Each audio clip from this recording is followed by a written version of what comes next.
आज हम दौलत बनाने के उन रहस्यों की तह तक जाएंगे जो मतलब अक्सर हमारी नजरों से छिपे रहते हैं। हमारे पास दो बहुत ही कमाल के स्रोत हैं। एक है द मिलियनियर नेक्स्ट डोर, जो हजारों असली करोड़पतियों पर की गई दशकों लंबी रिसर्च का निचोड़ है। और एक दूसरा है द वेल्दी गार्डनर, जो दौलत बनाने के पीछे की सोच और जिंदगी के सबक सिखाता है। बिल्कुल। और हमारा मकसद सिर्फ ये जानना नहीं है कि अमीर लोग क्या करते हैं, बल्कि ये समझना है कि वो ऐसा क्यों सोचते हैं। हम सब ने सुना है कि अमीर बनने के लिए बड़ी तनख्वाह, शानदार डिग्री या विरासत चाहिए। आज हम देखेंगे कि डेटा और दर्शन पर आधारित ये स्रोत इस सोच को किस तरह चुनौती देते हैं। सही कहा। तो अब चलिए इस पहेली को सुलझाना शुरू करते हैं। असली दौलत और अमीरी का दिखावा, इन दोनों के बीच की महीन रेखा आखिर है क्या? और क्या हम में से कोई भी उस रेखा को पार कर सकता है? इसकी शुरुआत मेरे ख्याल से सबसे बुनियादी सवाल से होती है। हम दौलत कहते किसे हैं? द मिलियनेयर नेक्स्ट डोर साफ कहता है कि ज्यादातर लोग इसी में धोखा खा जाते हैं। वे आमदनी को ही दौलत समझ बैठते हैं। हाँ, ये तो बहुत आम बात है। अगर किसी की तनख्वाह लाखों में है तो हम मान लेते हैं कि वो बहुत अमीर है। पर आप कह रहे हैं कि ये सच नहीं है। नहीं, बिल्कुल नहीं। किताब के हिसाब से अगर कोई डॉक्टर साल का मान लीजिए 1 करोड़ कमाता है, लेकिन महंगी गाड़ियों, छुट्टियों और बड़े घर की ईएमआई में सब उड़ा देता है, तो वो अमीर नहीं हो रहा है, वो बस एक महंगा जीवन जी रहा है। दौलत वो नहीं है जो आप कमाते हैं, दौलत वो है जो आप बचाकर रखते और बढ़ाते हैं। अच्छा, तो इसे मापने का कोई कोई तरीका भी होगा? हाँ, इसे नेटवर्थ या कुल संपत्ति से मापा जाता है। इसका सीधा सा मतलब है, आज अगर आप अपनी हर चीज बेच दें, गाड़ी, घर, सब कुछ, और उस पैसे से अपना सारा कर्ज चुका दें, तो आपकी जेब में जो बचेगा वही आपकी असली दौलत या नेटवर्थ है। किताब में $1 मिलियन यानी करीब 8 करोड़ रुपए की नेटवर्थ को अमीर होने की पहली सीढ़ी माना गया है। ये तो हो गई नंबर की बात। लेकिन द वेल्दी गार्डनर इसे थोड़ा अलग ढंग से देखता है ना? वो इसे मन की एक स्थिति से जोड़ता है। हाँ, और ये बहुत दिलचस्प है। वो कहता है कि दौलत का मतलब है वित्तीय सुकून।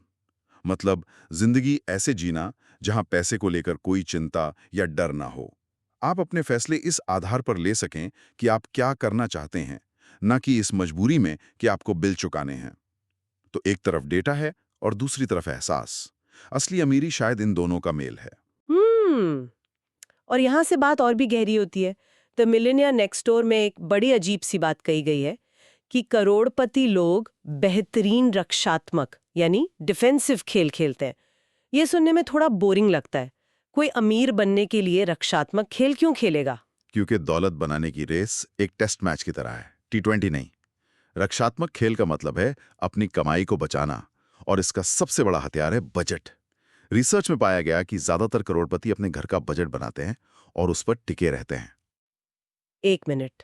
मतलब जिनके पास करोड़ों रुपए हैं वो आज भी बैठ के हिसाब लगाते हैं कि महीने में कितना खर्च करना है। ये बात कुछ हजम नहीं हुई। और यही तो सबसे बड़ा राज है। किताब में मिसेस रूल का एक किस्सा है। वो अपने घर और बिजनेस दोनों का बजट संभालती थी। जब उनसे पूछा गया कि आप जैसे करोड़पतियों को बजट की क्या जरूरत है, तो उनका जवाब था, हम बजट बनाने की वजह से ही करोड़पति बने हैं। वो ये काम अमीर होने के बाद नहीं कर रहे, बल्कि ये काम करके ही अमीर हुए हैं। कमाल है। तो ये उनकी आदत में शुमार है। लेकिन क्या सब लोग ऐसा करते हैं? कुछ लोग तो बजट बनाने से नफरत करते होंगे। हाँ, बिल्कुल। और उनके लिए एक दूसरी रणनीति है जिसे कहते हैं पहले खुद को भुगतान करो। ये लोग अपनी आमदनी का कम से कम 15% हिस्सा हाथ में आने के तुरंत बाद खर्च करने से पहले ही निवेश कर देते हैं।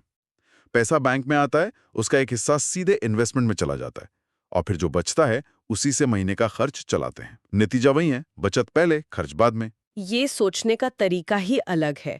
और मुझे लगता है द वेल्दी गार्डनर इसी विचार को एक कहानी से समझाता है। वो किसान बॉब वाली कहानी। बिल्कुल। कहानी में किसान बॉब के पास 2 खेत थे। एक का नाम था ओ, यानी ऑर्डिनरी, साधारण, और दूसरे का ई, यानी एक्स्ट्रॉर्डिनरी, असाधारण।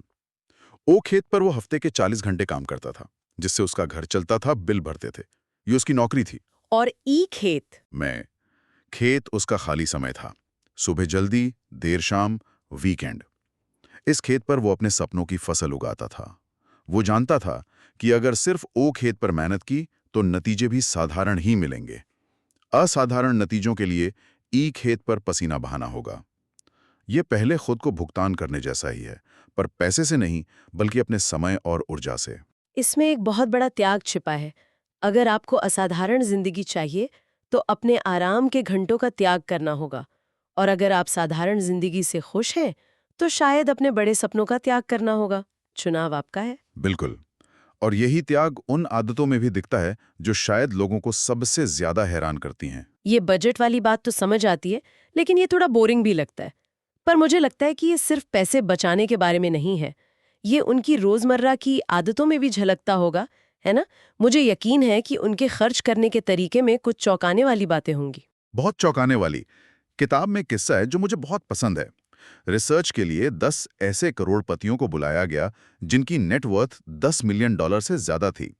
उनके लिए फोकस ग्रुप में महंगी फ्रेंच वाइन और केवियार जैसे स्नैक्स रखे गए। जाहिर है, अमीर लोगों के लिए तो ऐसा ही इंतजाम होगा। इंतजाम तो था, पर हुआ कुछ और। जब पहले मेहमान मिस्टर बड से पूछा गया कि क्या वो 1970 की महंगी बोर्डो वाइन लेंगे, तो उन्होंने कहा, मैं स्कॉच पीता हूं और 2 तरह की बियर पीता हूं, मुफ्त और बडवाइजर। ये तो कमाल है। मतलब जिस आदमी के लिए दुनिया की सबसे महंगी शराब मंगाई गई, उसने कहा मुझे बस बडवाइजर चाहिए, या फिर मुफ्त की। ये एक छोटी सी बात उनके पूरे कैरेक्टर को बयान कर देती है। और सिर्फ उन्होंने ही नहीं, उनमें से किसी ने भी उन महंगी चीजों को हाथ तक नहीं लगाया। वे अपनी साधारण आदतों में खुश थे। ये दिखाता है कि दौलत ने उन्हें बदला नहीं, वे दिखावे के लिए खर्च नहीं करते। और ये सिर्फ खाने पीने की बात नहीं है। उनके कपड़ों और बाकी चीजों में भी यही दिखता होगा। हाँ, रिसर्च से कुछ बड़ी दिलचस्प बातें सामने आईं। जैसे सूट। ज्यादातर करोड़पति महंगे कस्टम मेड सूट नहीं पहनते। वे रेडीमेड सूट खरीदते हैं जो अच्छी क्वालिटी के होते हैं, पर ब्रांडेड नहीं। जूते। सर्वे में शामिल आधे से ज्यादा करोड़पतियों ने कभी भी एक जोड़ी जूते पर $140 यानी करीब 12,000 रुपए से ज्यादा खर्च नहीं किया था। अच्छा, और घड़ी? एक मिनट, अंदाजा लगाइए कितने प्रतिशत करोड़पति रोलेक्स जैसी महंगी घड़ियां पहनते हैं। मुझे तो लगता है ज्यादातर पहनते होंगे। ये तो एक स्टेटस सिंबल है। शायद 70-80%। सिर्फ 25% ने कभी $1125 से ज्यादा की घड़ी खरीदी थी। ज्यादातर लोग साधारण भरोसेमंद घड़ियां पहनते हैं जो सिर्फ समय बताती हैं, समाज में उनका रुतबा नहीं। और गाड़ियां? ये बात तो हजम नहीं हो रही कि वो महंगी गाड़ियां भी नहीं चलाते होंगे, है ना? और यही तो सबसे बड़ा फर्क है। स्रोत यही कहता है कि जो लोग अमीर दिखना चाहते हैं, वो अपनी कमाई गाड़ियों पर खर्च करते हैं। और जो लोग सच में अमीर होते हैं, वो अपनी कमाई को ऐसी चीजों में लगाते हैं जो और पैसा बनाए, जैसे कि निवेश। गाड़ी उनके लिए सिर्फ एक जगह से दूसरी जगह जाने का जरिया है, स्टेटस सिंबल नहीं।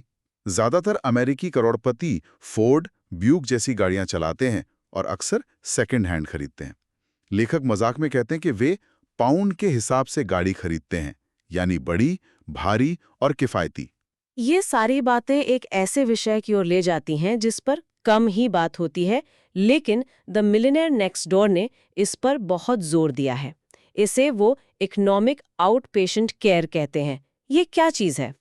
इकोनॉमिक आउटपेशेंट केयर या ईओसी वो आर्थिक मदद है जो अमीर माता पिता अपने बड़े हो चुके बच्चों को देते हैं, जैसे उन्हें पैसे देना, उनके बिल भरना या उन्हें महंगी कारें गिफ्ट करना। इसमें गलत क्या है? ये तो अच्छी बात लगती है। माता पिता अपने बच्चों की मदद ही तो कर रहे हैं। देखने में तो ये मदद लगती है, लेकिन रिसर्च के नतीजे चौंकाने वाले हैं। डेटा दिखाता है कि जिन वयस्क बच्चों को अपने माता पिता से लगातार पैसे या महंगे तोहफे मिलते हैं, उनकी कुल संपत्ति और आमदनी अक्सर उन बच्चों से कम होती है जिन्हें कोई मदद नहीं मिलती। और ये तब भी सच है भले ही वे एक ही प्रोफेशन में क्यों ना हो। लेकिन ये कैसे हो सकता है? जिन्हें ज्यादा पैसा मिल रहा है वो तो और अमीर होने चाहिए। ये बात सुनने में थोड़ी उल्टी लगती है ना? किताब में मैरी और लैमर की कहानी है। वे अपने माता पिता से मिलने वाली मदद के कारण एक आलीशान जिंदगी जीते हैं, जबकि उनकी खुद की कमाई बहुत कम है। हर 3 साल में वे एक नई लग्जरी कार खरीदते हैं। अपनी कमाई से नहीं, उनकी माँ उन्हें कंपनी के स्टॉक देती है, जिसे वे तुरंत बेचकर गाड़ी खरीद लेते हैं। लेखक इसे कमजोर को और कमजोर बनाना कहते हैं। ये मदद उन बच्चों को पैसों की कीमत और उसे मैनेज करने का हुनर सीखने ही नहीं देती। वे कमाने और बचाने वाले नहीं, बल्कि खर्च करने वाले बन जाते हैं। वे आर्थिक रूप से आत्मनिर्भर होने के बजाय हमेशा अपने माता पिता पर निर्भर रहते हैं। तो इसका मतलब ये है कि बच्चों को पैसे देने के बजाय उन्हें पैसा कमाना और संभालना सिखाना ज्यादा जरूरी है। उन्हें अनुशासन और मेहनत की आदत डालना, ना कि आसान पैसे की। बिल्कुल। और यही बात हमें सिर्फ पैसे बचाने से आगे ले जाती है उस मानसिकता की ओर जो दौलत का असली आधार है। हाँ, क्योंकि सिर्फ किफायती होने से कोई करोड़पति नहीं बन सकता। एक अंदरूनी आग भी तो होनी चाहिए। द वेल्दी गार्डनर इसी पर बहुत जोर देता है ना? वो एक बड़ा क्यों यानी अ बिग वाई की बात करता है। हाँ, और ये बहुत जरूरी है। एक बड़ा क्यों का मतलब है एक ऐसा मकसद जो आपको रोज सुबह बिस्तर से उठने पर मजबूर कर दे, जो आपको त्याग करने की ताकत दे। अगर आपका क्यों सिर्फ एक बड़ी गाड़ी या एक फैंसी घर है, तो शायद आप ज्यादा दिन तक टिक नहीं पाएंगे। तो फिर एक बड़ा क्यों कैसा होना चाहिए? वो कुछ ऐसा होना चाहिए जो आपकी जिंदगी को गहरे मायने दे, जैसे वित्तीय स्वतंत्रता, ताकि आप अपनी जिंदगी अपनी शर्तों पर जी सकें, या अपने परिवार को एक सुरक्षित भविष्य देना, या समाज में कोई सकारात्मक बदलाव लाना। जब आपका क्यों बड़ा होता है, तो रास्ते में आने वाली मुश्किलें छोटी लगने लगती हैं। और सिर्फ एक बड़ा लक्ष्य होना ही काफी नहीं है। उस तक पहुंचने के लिए कुछ मानसिक अभ्यास भी तो करने पड़ते होंगे। बिल्कुल। द वेल्थी गार्डनर कुछ मानसिक रणनीतियों की बात करता है। पहली है लक्ष्य की स्पष्टता। आपको ठीक ठीक पता होना चाहिए कि आप क्या हासिल करना चाहते हैं, और उसे बार बार लिखना चाहिए।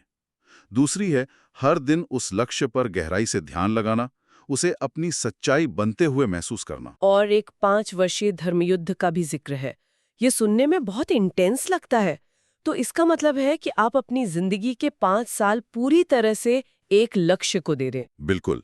ये आइडिया कहता है कि औसत कोशिशों से औसत नतीजे ही मिलते हैं। लेकिन अगर आप 5 साल तक बिना रुके अपने एक्स्ट्रॉर्डनरी खेत पर जबरदस्त मेहनत करें, जैसे कि लेखक जॉन ग्रिशम ने की थी, वो वकील के तौर पर हफ्ते के 60 घंटे काम करते थे, और फिर भी हर सुबह 5 बजे उठकर 3 साल तक अपना पहला उपन्यास लिखते रहे। वाह! वो अपने ई खेत पर काम कर रहे थे। हाँ, वो एक ऐसा तीव्र अभियान था जिसने उनकी पूरी जिंदगी बदल दी। ये एक स्प्रिंट है, मैराथन नहीं। जिंदगी के कुछ साल आप असाधारण मेहनत करते हैं ताकि बाकी की जिंदगी असाधारण तरीके से जी सके। और ये बात फिर से हमें द मिलियनेयर नेक्स्ट डोर के डेटा से जोड़ती है। वो बताते हैं कि अमीर लोग अपना समय कैसे लगाते हैं, है ना? एकदम से रिसर्च बताती है कि अमीर लोग अपनी वित्तीय योजना बनाने में उन लोगों की तुलना में लगभग 2 गुना समय बिताते हैं जो कम संपत्ति जमा कर पाते हैं। वे शॉपिंग मॉल में घूमने के बजाय निवेश के नए अवसर खोजने में ज्यादा समय लगाते हैं। उनका समय और उनकी ऊर्जा दोनों उनके बड़े क्यों की दिशा में लगे होते हैं। तो आज की इस पूरी चर्चा को अगर समेटा जाए तो ये साफ है कि दौलत बनाना किसी लॉटरी या सिर्फ ऊंची तनख्वाह का खेल नहीं है। ये तो पूरी तरह से अनुशासित आदतों, एक रक्षात्मक वित्तीय खेल और सबसे बढ़कर एक मजबूत मानसिकता का नतीजा है। हाँ, हमने देखा कि करोड़पति अक्सर हमारे पड़ोसियों जैसे ही होते हैं। वे दिखावा नहीं करते, वे किफायती होते हैं, वे बजट बनाते हैं और अपना समय और ऊर्जा उन कामों में लगाते हैं जो उनकी संपत्ति को बढ़ाते हैं, न कि उन चीजों पर जो सिर्फ अमीर होने का दिखावा करती हैं। दौलत का सबसे बड़ा राज ये नहीं है कि पैसा कैसे कमाया जाए, बल्कि ये है कि पैसे को लेकर आपका नजरिया क्या है। और जाते जाते सुनने वालों के लिए एक विचार छोड़ जाते हैं। इन दोनों स्रोतों को मिलाकर ऐसा लगता है कि वित्तीय स्वतंत्रता का संबंध आपके बैंक खाते में मौजूद रकम से कम और उस चरित्र से ज्यादा है जो उस रकम को हासिल करने के लिए बनाया जाता है। द वेल्दी गार्डनर में धैर्य, साहस और अनुशासन जैसे गुणों का बार बार जिक्र आता है। तो सोचने वाली बात यह है, क्या असली दौलत वो मंजिल नहीं, बल्कि उस सफर में विकसित किया गया अनुशासन, धैर्य और साहस है। और अगर किसी को समृद्धि की अपनी यात्रा आज शुरू करनी हो, तो उसे पैसे बचाने से पहले अपने अंदर सबसे पहले कौन सा गुण विकसित करना होगा?